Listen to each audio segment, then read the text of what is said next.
Good evening and thank you for staying with us right here on Voice of the People 90.3 FM. This is a World News. My name is Esther Nwachuku. First of the top stories. NNPC CEO discloses they may sell refineries. Now, in a very unfortunate development as well, NNPC discloses that Dangote and other refineries may be shut down.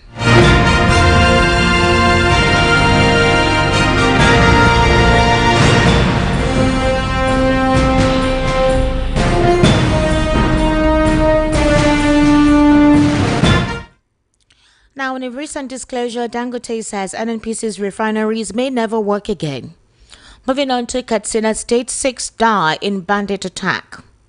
In a very recent development, Shettima, by the Presidency, discloses did not criticize Tinubu's suspension of Rivers State Governor Sim Fubara.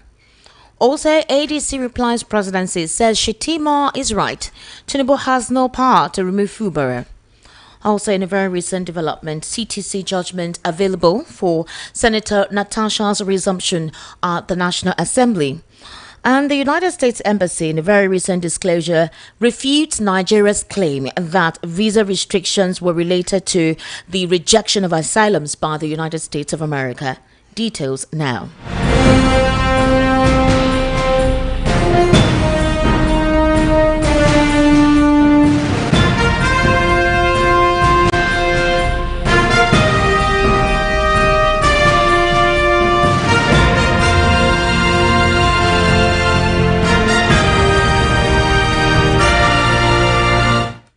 Thank you for staying with us. The World News begins with the Group Chief Executive Officer of the Nigerian National Petroleum Company Limited, Bayo Ojulari, disclosing that the company is considering selling some of its refineries as it grapples with challenges in their rehabilitation. Speaking via an interview with Bloomberg on Thursday at the 9th OPEC International Seminar in Vienna, Austria, Ojulari said a strategic review of NNPC's refinery operations is underway and expected to be concluded before the end of the year. When asked if that could include putting the refineries up for sale, Ojulari said yes, they are also not throwing that out of the equation. Nigeria has been working to rehabilitate its long dormant state-owned refineries, including those in Port Harcourt, Warri and Kaduna. Although the Port Harcourt refinery resumed operations briefly in November 2023, it was shut down again in May for maintenance. Ojulari attributed some of the setbacks to outdated infrastructure and underperforming technologies. He also addressed the high cost of oil production in Nigeria, saying operating costs range between $25 and $30 per barrel, partly due to heavy spending on pipeline security. According to him, he said that despite the challenges, Ojulari said the NNPC is targeting an increase in Nigeria's oil output to 1.9 million barrels per day by the end of the year. Now, the president of the Dangote Group, Alhaji Aliko Dangote, has doubted the possibility of the state-owned Port Harcourt, Warri and Kaduna refineries functioning again. Dangote also stated that the refineries, which are under the management of the Nigerian National Petroleum Company Limited, had gulped up to $18 billion, and yet they have refused to work. The billionaire businessman, who spoke on Thursday while hosting members of the Global CEO Africa from the Lagos Business School after a tour of the Dangote Petroleum Refinery in Lekki, Lagos. According to Dangote, the 650,000 capacity Dangote refinery, which he built after the government of late President Umar Musa Yar'Adua aborted his acquisition of the government refineries, now has over 50% of its output dedicated to premium motor spirit, saying that even government refineries committed just 22% of their production to petrol. Dangote recalled how he and his team had to turn the refineries to Yar'Adua a few months after former President Olusegun Obasanjo left office in 2007. According to him, the former managers of the refinery had told Yar'Adua that Obasanjo sold the facilities before their cost as a parting gift to him. Dangote emphasized that the turnaround maintenance of the refineries was like trying to modernize a car built 40 years ago when technology has advanced. Dangote's comment buttressed Obasanjo's comments last year about the refineries, two of which were shut down again after they were declared operational by the former NNPC Group Managing Director, Melekere, in the fourth quarter of 2024. Obasanjo had stated that the NNPC was aware it could not operate the refineries, saying international oil companies like Shell once refused to run the facilities when he he requested them to do so. According to Obasanjo, some Nigerians, including Aliko Dangote, once paid $750 million to take over the refineries. However, his successor Yar'Adua aborted the deal. Now, bandits, or terrorists rather, have reportedly killed 6 persons, kidnapped 2 others at Jargaba community in Bakori local government area of Katsina state. The incident occurred late Thursday as bandits in large numbers stormed the community and headed to a public area where men usually sit to socialize and started shooting sporadically to 6 men who were sitting, killing them in the process. The public relations officer of the Katsina State Police Command, DSP Abubakar Sadiq, while confirming the attack in a telephone conversation, disclosed today that the bandits indeed attacked the community, shot people, but 2 died on the spot, while 4 of them who were injured yesterday but were confirmed dead by today, making a total of 6 people that were killed. As for the kidnapping incident, he disclosed his uncertainty based on the contact of the DPO. Also, 2 children were injured during their attack, with sources stating that stray bullets hit the children, as the bandits were said to have operated with little or no resistance from either local or government security operatives. The lawmaker representing the council in the State House of Assembly, Abdurrahman Ahmed, who also confirmed the incident, lamented about the security challenges bedeviling the community and council area. Now, the presidency has reacted that Vice President Kashim Shettima's remarks at the launch of a book written by former Attorney General of the Federation, AGF, and Minister of Justice Mohammed Adoke Bello did not criticize the suspension of Governor Sim Fubara, Rivers State, by President Bola Ahmed Tinubu. Shettima's remarks at the event appear to suggest that he opposed the suspension of the Rivers State governor. However, the presidency dismissed the insinuations today in a statement released by Office of the Vice President. It said Shettima's remarks were misrepresented outside the context in which it was made. A statement by the Senior Special Assistant to the President of Media and Communications, Office of the Vice President, Mr. Stanley Nkwocha, said, "The Office of the Vice President wishes to address and clarify recent misrepresentations regarding remarks made by His Excellency Senator Kashim Shettima, Vice President of the Federal Republic of Nigeria, during the public presentation of the book. The inside of the story of the $1.3 billion oil block by Mohammed Bello Adoke at the Yar'Adua Center, Abuja. Well, certain online platforms and individuals have distorted the Vice President's comment, falsely linking his historical references about the Jonathan administration's consideration of his removal as Governor of Borno State during the insurgency to the current political developments in Rivers States. His references, according to the presidency, to past events were intended to highlight Nigeria's constitutional evolution and legal frameworks used to manage complex federal-state relations, not to comment on ongoing political matters.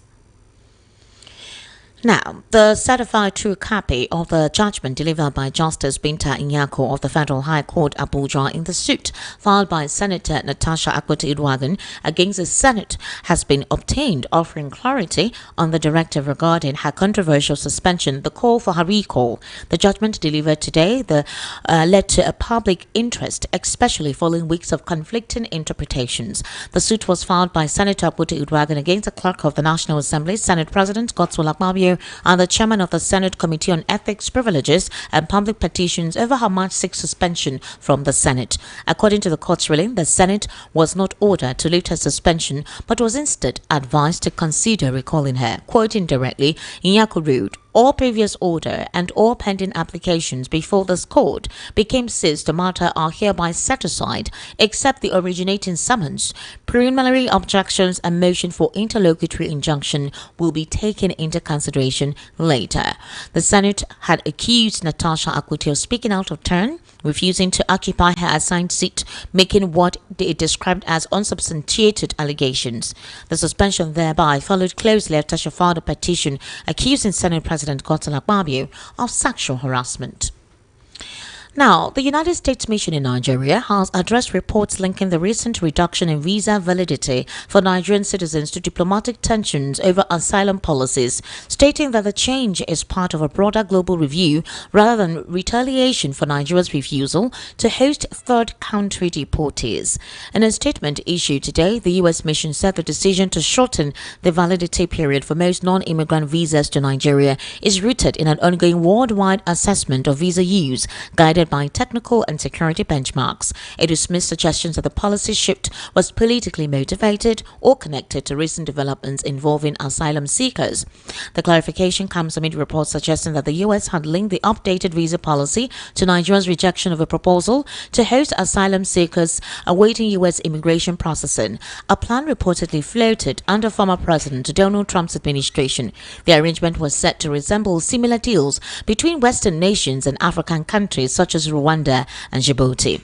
The new U.S. policy, which took effect on July 8, reduces the validity of non-diplomatic visas for most Nigerians to 3 months and limits them to single entry. While the U.S. government has described the move as part of a global reciprocity review, diplomatic sources have suggested that Nigeria's refusal to participate in third country asylum processing may have influenced the timing and scope of the decision.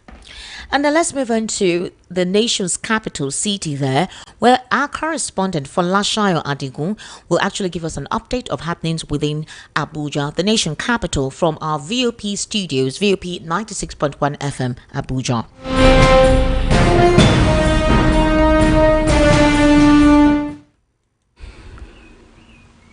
Good evening. Here are the major news in the nation's capital. I am Folashayo Adigun. The Federal Capital Territory Police Command has raised the alarm over a viral voice note circulating on social media, which alleges that commercial motorcyclists, popularly known as Okada riders, are plotting a violent attack on task force officials in the Kubwa area of Abuja.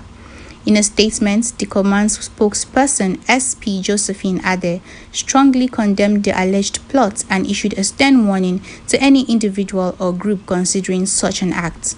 Ade emphasized that the FCT Police Command is fully prepared to deploy all lawful measures to prevent any breakdown of law and order, including arrest, prosecution, and where necessary, the use of force.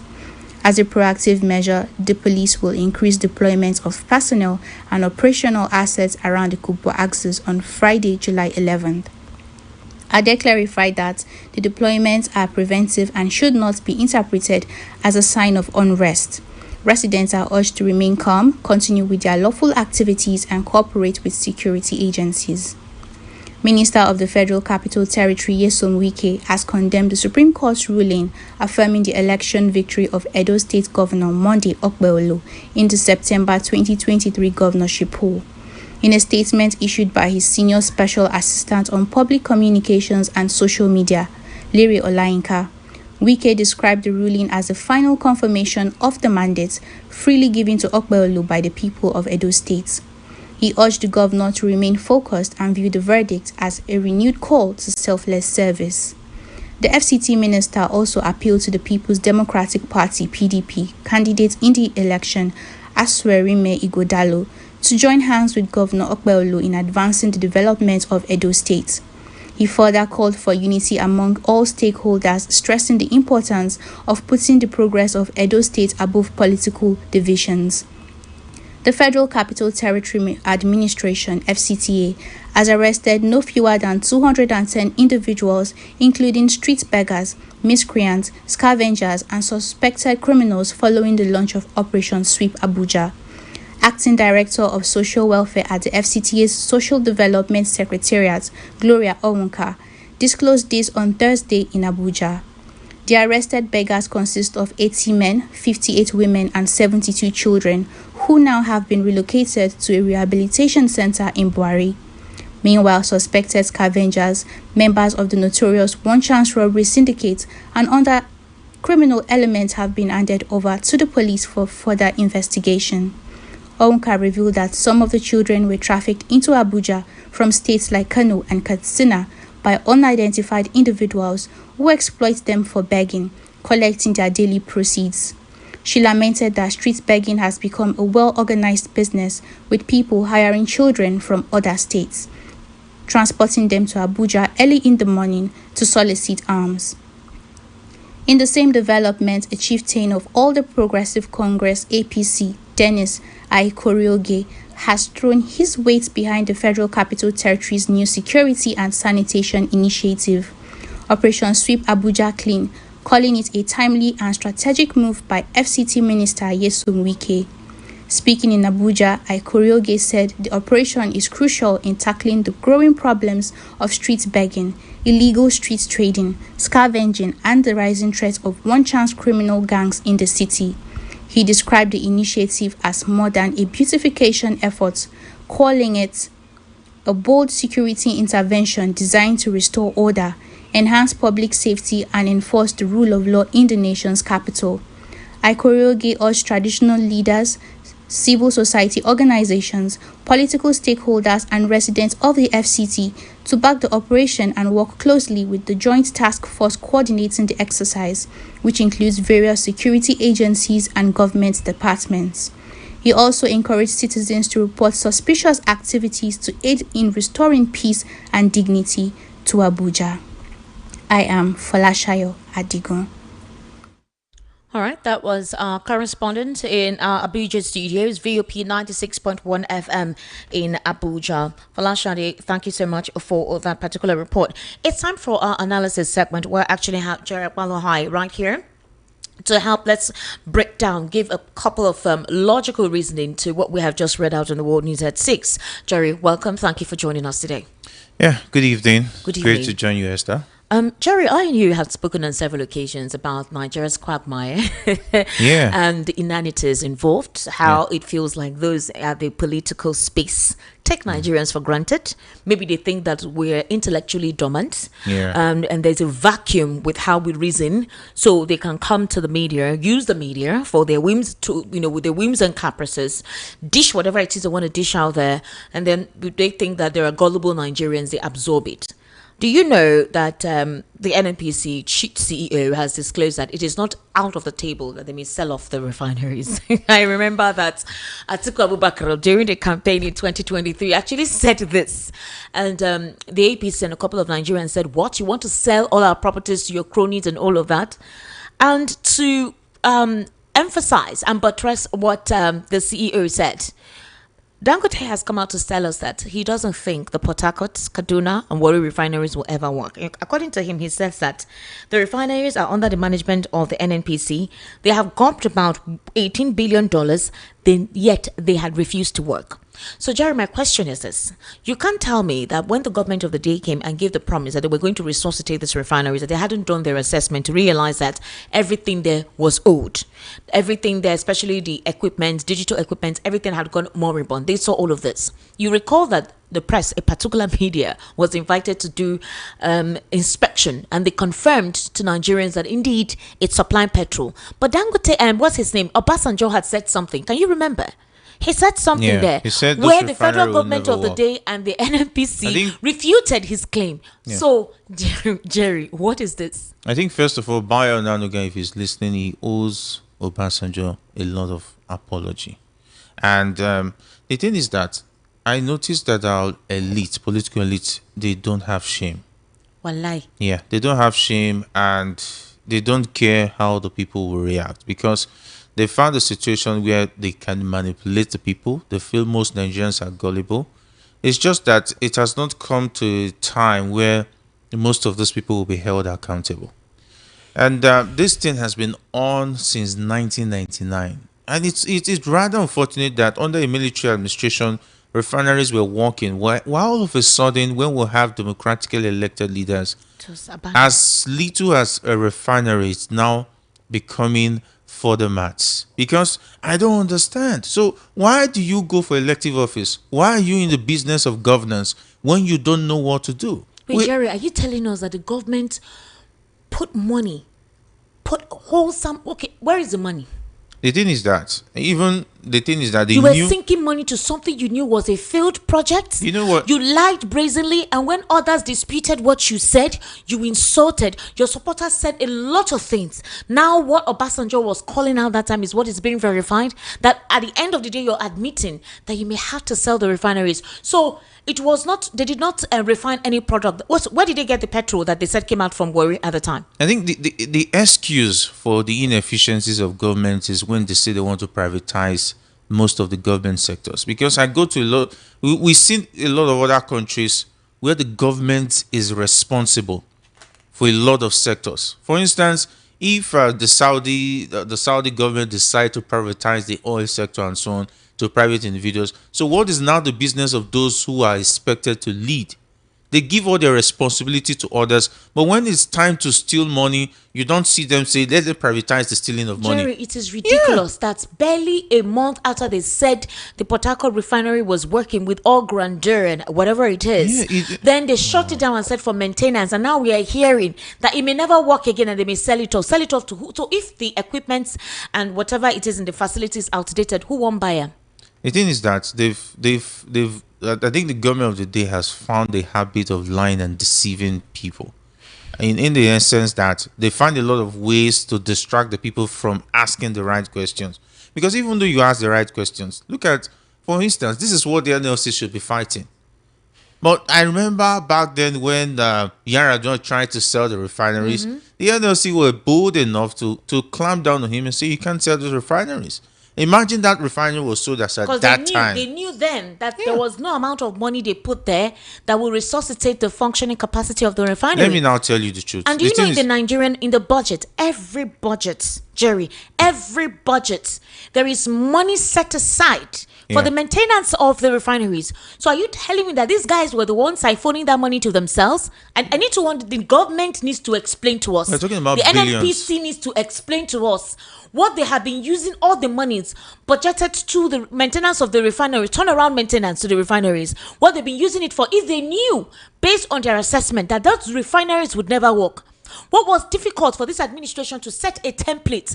I'm not blaming them because it has been like that. Previous administration knew, but they were hoodwinking Nigerians. What was there for you to have said, okay, from the onset, this is from our assessment. We don't think this will work. We will sell it off. Let's cooperate and collaborate with Dangote.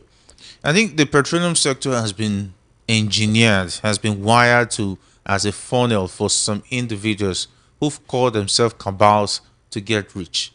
You need to go to the NNPC headquarters in Abuja. Everybody is all out for themselves. You know, the country is put at the back door. Anybody that goes there automatically becomes rich overnight, unexplained wealth. I think there's even a certain NNPC official right now who is being investigated by the EFCC. A lot of money was found in the account within the space of less than 6 months. Jerry, the fuel subsidy removal. Hey God. It's a sham. Hey God. The thing is that for instance, if the government wanted to remove fuel subsidy, it was just because you want to take it off some cabals who were benefiting and make sure that the circle is now smaller. So that the money will now be going to a few certain people. That is why you're seeing that there's backlash, because the past government boys are forming the coalition now because they are no longer in the party of people who were enjoying the largesse. The likes of, even Kerry said he was going to expose what is happening, and what happened? Kerry has left. Nobody's even asking him to come and explain what happened to all the money that was given to him. So let me read out something to you. Yeah. According to Obasanjo, some Nigerians, including Aliko Dangote, once paid $750 million to take over the refinery. However, his successor, Yaradua, aborted the deal. Now, this is the quote, or this is what Obasanjo said. I ran to him, Yaradua. I said, you know this is not right. He said, well, NNPC said they can do it. I said, NNPC cannot do it. I told my successor that the refineries, from what I heard and know, will not work. And when you want to sell them, you will not get anybody to buy them at $200 million as scrap. And that is the situation we are in. So this is what he continued. He said, so why do we do this kind of thing to ourselves? NNPC knew that they could not do it, but they knew they could eat and carry on with the corruption that was going on in NNPC. When people were there to do it, they put pressure. In a civilized society, those people should be in jail. Again, in January, the same Obasanjo said, I was told not too long ago that since that time, more than $2 billion have been squandered on the refineries, and they still will not work. If a company like Shell tells me what they told me, I will believe them. If anybody tells you now that the refinery is working, why are they now with Aliko Dangote? And Aliko will make his refinery work. Not only make it work, he will make it deliver. Obasanjo then concluded with a Yoruba proverb, comparing inflated claims about the refinery's performance to a farmer who planted 100 heaps of yam but falsely claimed to have planted 200. From the get-go, the body language of the government knew that the refinery was not going to work. They enabled these guys to go there and make themselves rich and give kickbacks to government officials and so on and so forth. I don't understand why successive governments will have petroleum ministers and people in charge of this sector, and they get away with stealing a lot of money. This is supposed to be an oil well. Money has been set aside into that sector. People have been eating the money, and they knew that refinery will never work again. Jerry, Nigerians are suffering. People are dying. We don't have proper facilities, Jerry. No proper hospitals. The doctors and nurses are not properly taken care of. That when they have any opportunity to jackpot, they jackpot. Sometimes their salaries are withheld. Poor road infrastructure. Basic amenities are literally non-existent in some areas. Didn't you see the and story? You're seeing certain persons converting and siphoning funds to themselves, and the only thing that the administration seems to be focusing on is 2027.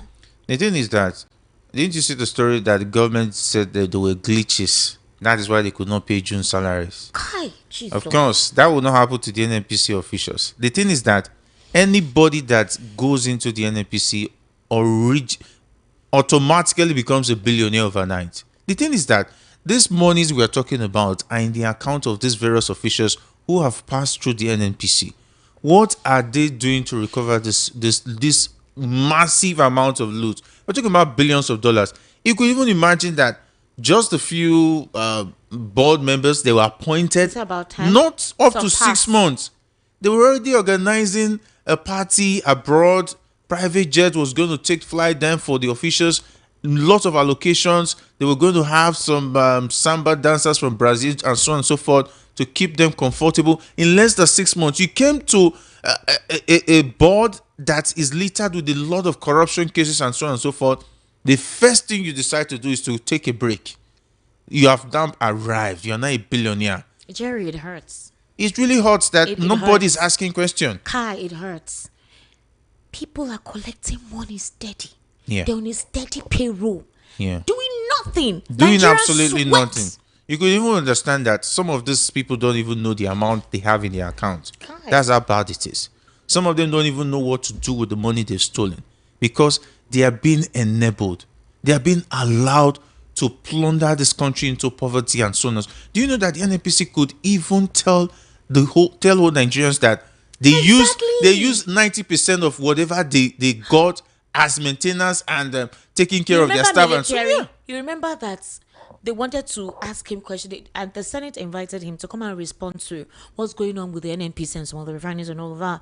And people were attributing to the fact that he was part of the corruption ongoing. Remember, the EFCC arrested some of them recently, and there were talks that it also includes him being investigated. Malik Kyari now came on stage and said something that if he's to talk, it was like he made a subtle threat. The next thing, we didn't hear anything about him. It's because most of the government officials, they are the back pockets because they'll be indicted. Yeah, they're the back pockets of the petroleum minister. The petroleum minister gives them a funnel to have unexplained access to the wealth of this country.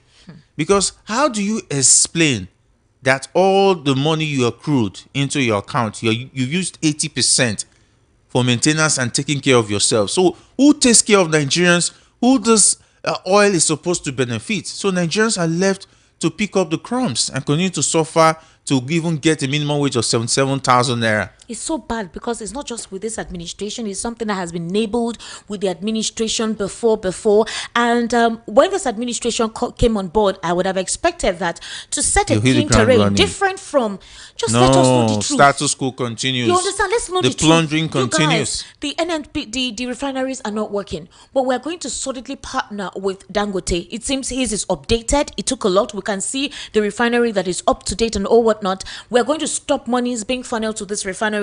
You can put it for a bid, for sale. Did you hear what they said? If at all, they need to sell it for scrap. The thing is that those who are in charge of the refinery, had it been at the time when the talk about rejuvenating the refinery was actually sincere, they would have been able to do it. But unfortunately, they saw it as a funnel. So, Jerry, let's just keep them. That we will continue to import That's what it means. The reality on ground is nobody's even telling us what's happening for the naira for crude. You forgot. You notice that Dangote has gone quiet. Very quiet since after he wanted to expose some certain things. There's no talk. Everybody have settled each other. The political elite have settled each other. They've now taken Nigerians for granted, and we are now distracted. We are buying fuel today is 950. Tomorrow is 1,000. Nobody's talking about that sector anymore. Oh, didn't you see the overwhelming appreciative flowery letter written by Dangote to the president? Because they've been handsome handshake. They've told him, okay, you cannot do whatever you like. We're giving you full support. The refinery is not going to work. So what now? It now happens that we're not having a situation. One person is now in charge of the oil sector. The NNPC will just be in charge of making sure they sell to him and sell to whoever they want and pocket the funds. Because the NNPC will still tell us they are not making lots of money and so on and so forth. It's Jerry, it's really sad. It's really sad. Very sad, very unfortunate. Very sad. Let's look at this. I'm sure you listened to, I don't know if you listened to Shettima during a book launch of... yeah, of course. It has gone viral. Exactly, went viral. Now, he said that he kind of... appreciated certain persons. I think he appreciated Tambuwal and another person during his time when he was the governor of Borno State. He said he was the most demonized. Remember that was when public enemy number one. Say of he the was president enabling then. Boko Haram. He was their chief financier and all of that, and that Jonathan wanted to impeach, not necessarily impeach him, suspend him.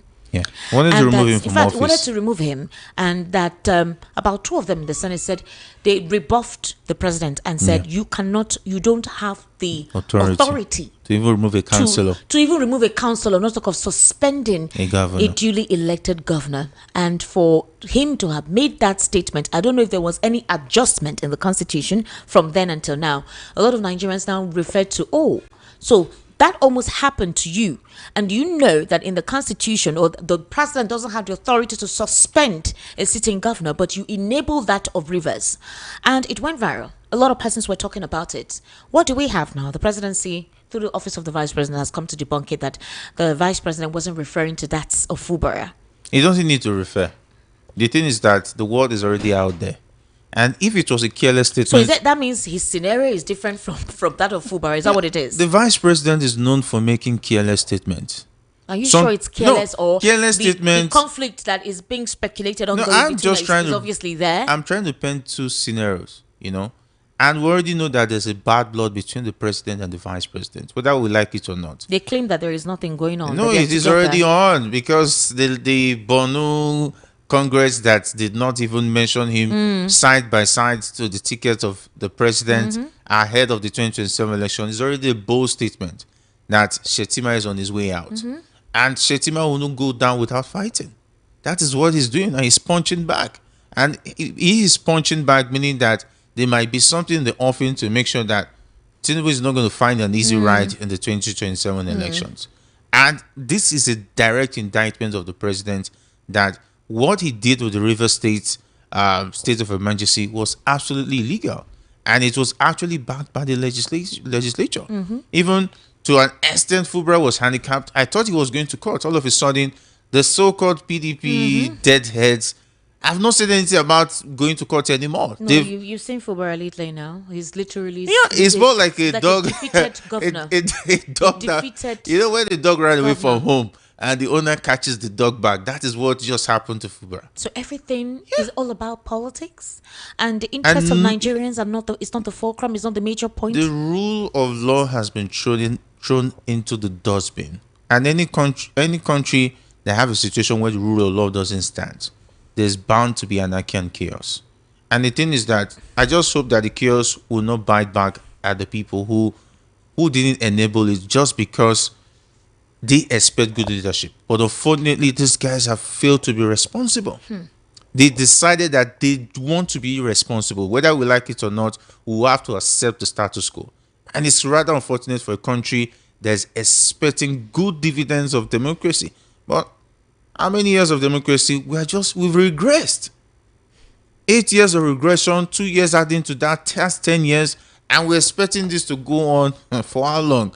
This is the 16 years they say they want to do 16 years with PDP. I think the difference is definitely clear that we are in serious... Former President Goodluck Ebele Jonathan wanted to suspend Kashim Shettima as a governor. Would you say that within the constitution he wasn't due to suspend him? Remember that the sporadic attack of Boko Haram at the time, Yeah. the kidnap of the Chibok girls, the consistent bombing by these individuals, Yeah. and it felt like Borno the state, was the Borno was a hub of hot terrorism. zone. Yeah. And wouldn't you say that that is That what was could enough culminate reason for a for state him. for Yeah. a state of emergency declared on the state, and for the suspension of the governor, like Obasanjo did in Plateau State during the Jos Plateau crisis in 2002, 2003. You think if you look at it, that also shows the weakness of our southern leaders. Even as Tinubu is right now, he cannot wake up and decide to impeach a northern governor. He cannot do it's going to be like more like asking for more trouble. But he can try that in the south. What happened in River State cannot happen in Borno. Because even the people in River State enabled it. Wike gave the open door. For instance, if Wike has insisted that this is our governor and the political class in River State were all together, and it would have been difficult. The thing is that the enemy within opened the door and gave access. And that's why Tinubu was able to exact it. And of course, we all know what the National Assembly is more like the canary bed of the executive. And they do whatever the president wants. And the judiciary, of course, will know the story. Jerry, it really hurts, to be honest with you, that the lives of Nigerians can actually be better if the political elite just pretend and decide to, for once, even while they are sharing and eating the loot of the nation's treasury from our resources, that they'll be like, you know what, let's just manage. Let's take 60 or 70, let's give them 30. It used to be like that. But now, I've always said it, the reason why our leaders are not accountable anymore is because they know that the process that brings them in It's flawed. It's flawed. It's not because the people want them there or does not want them there. Because the thing is that when I know that I don't need you to get to a position, why should I be loyal to you? Why should I be accountable to you? Because when the electoral process says that whenever there's an election, I will bribe some people, I will rig the election and put myself there. When I get there, I will be accountable to myself because I worked hard for it. All right. I did not need you to line up. Your lining up was just all drama, was just Nollywood. What was a Nollywood movie? The script, well acted and planned. At the end of the day, I get into office. So why should I worry myself when I know in the next 4 years, I will do the same thing and get there? So until when we have a democratically elected leaders, that the process is not flawed, that is when the leaders will be accountable to you, because they know if they don't perform in the next 4 years, they'll be held accountable. Jerry, The polls will speak. Is it safe to say that Nigerians are on their own? Yes, we are definitely on our own. That's why you see our people go to church and pray and continue to believe God will take charge and take control, and something supernatural will happen. And then in the next election cycle, these politicians will remember the people. They will not remember the people. They No, will what go I back mean to the by acting. remember, they will stoop At least we low. see some of them are We'll see serving some food of them. now. Some of them are serving food and selling corn. No, in that Hey, no, in that hey, particular regard, see, I heard it was a mission thing and something yeah, he normally does. That's what yes, I heard. Yes, the It's thing just is that because you will now not, that there is a camera. You will not blame the politician for doing that, because others have been doing that, and it's been working. So all politicians will follow status quo. The thing is that when you show me road, I will use that road too, because I know it will lead me to the same destination. It's pretty sad. I think the last election we saw Osibajo and Co was selling ice cream. That's why Shettima said he's an ice cream man. During And the so, governorship election, the governor was coming to churches. So at the entrance, shake Yeah. your hand like, yo, The thank you governor, for coming to yeah, church. yeah, when he was afraid that he was Yes. going to lose, we started seeing That him everywhere. campaign was massive, man. But today, what's happening? It's It's a different unfortunate. kettle of fish. Thank you for making me smile, because I wasn't happy. Yeah. When I read Yeah, this Nigeria report is today, like a it drama. was disheartening. Serious drama. Jerry, thank you so much for being part of the World News It's at a 6. pleasure. And I really appreciate your wealth of knowledge in helping to logically break down some of these issues. It's a pleasure. Thank you so much for coming on. Yeah. And that's a wrap on the World News at 6. My name is Esther Wachko. Join me for the evening rush today, where we'll be discussing further on these issues. Do stay with us. Good evening, and thank you for listening.